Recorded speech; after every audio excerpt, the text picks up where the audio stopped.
let's bring in CBS News 2020 campaign reporter LaCrai Mitchell. She is in Columbia, South Carolina.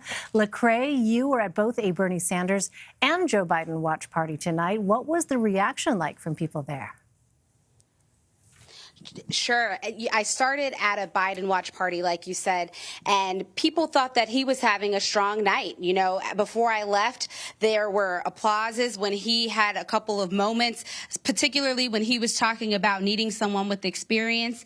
The group really found that line to be appealing. Also, in both crowds, as I migrated over here to the Bernie Sanders camp in Columbia, where they thought he had a strong night, both crowds thought that Bloomberg came out looking very weak. And I had a Bernie Sanders supporter tell me here tonight that his presence on the stage just made Bernie looked stronger because everyone was sort of going in on Bloomberg in a way that allowed Sanders to maybe avoid some of the scrutiny that he may have gotten because he's come out so strong in these first two early states. But here at his camp, they thought he looked strong. I asked whether or not the current, story being about him not releasing medical records, whether that was something that concerned him. And supporters here said no. They said, look, they feel like this is something that is a distraction from the real conversation at hand. And for them and the voters that I talked to here tonight, that conversation is the issues. And the issues are health care. And no surprise here, this group says they are all in for Medicare for all. I think some of the bigger takeaways from both groups tonight are that people are really starting to narrow in on what they like in a candidate. And as we approach that February 29th primary date here in South Carolina, you're going to continue to see people really engage. I talked to supporters tonight, a voter who hadn't been paying attention to the debates since the first debate. So this was the first one that he had tuned into for a while. And he said it is because we're getting closer and it's time to start making some of those decisions.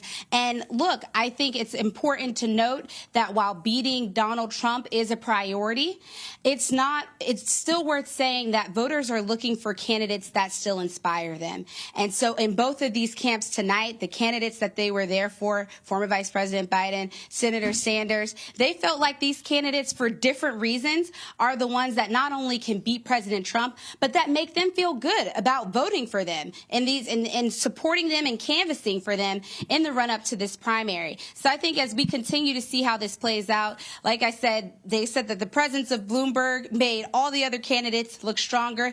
And again, something that I've also heard since the field has dwindled, having less candidates up there allowed them to be able to hear other messages, which they felt like was important. Interesting. So South Carolina, as you said, is the next contest after the Nevada caucuses this Saturday. How are Bernie Sanders and Joe Biden campaigning there? I think that what you've seen is both camps have really doubled down on strategies that they'd already had in place. As for Bernie Sanders, throughout this campaign at different points, he's had the largest staff on the ground, still continues to have one of the larger staffs here.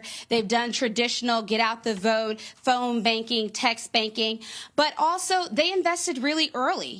They had a lot of people on the ground early because they knew they wanted to refocus this election cycle on having people out in these neighborhoods, really getting out his message. And as a matter of fact, one canvasser walked me through the process tonight, and she said she goes up to a door, she knocks, she says, hey, do you know the primary is on the 29th? Great. Well, I'm supporting Sanders, and this is why. And she says she's been able to really touch voters that way.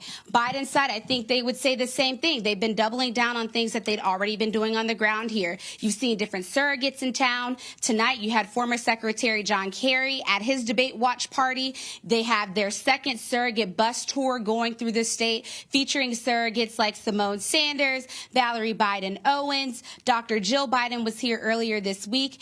And so both camps have really just been hitting on those relationships, which any voter or politico here in South Carolina will tell you that relationships is king here. And I think both teams would tell you that that's what they've been focusing on, honing in on relationships that they'd already had and built, and then trying to make sure that they can turn those relationships into actual votes at the ballot box. And that's key. It's not just about having gotten people excited. Now they're trying to make sure that they make that connection to actually get people to cast their votes on the 29th. And so whether that's through surrogate bus tours or whether that's through town halls with surrogates, you're going to see them continue to do what they're doing, which is trying to get that message out and then getting those people to the polls. All right, LaCrai Mitchell for us in South Carolina. LaCrai, thank you very much.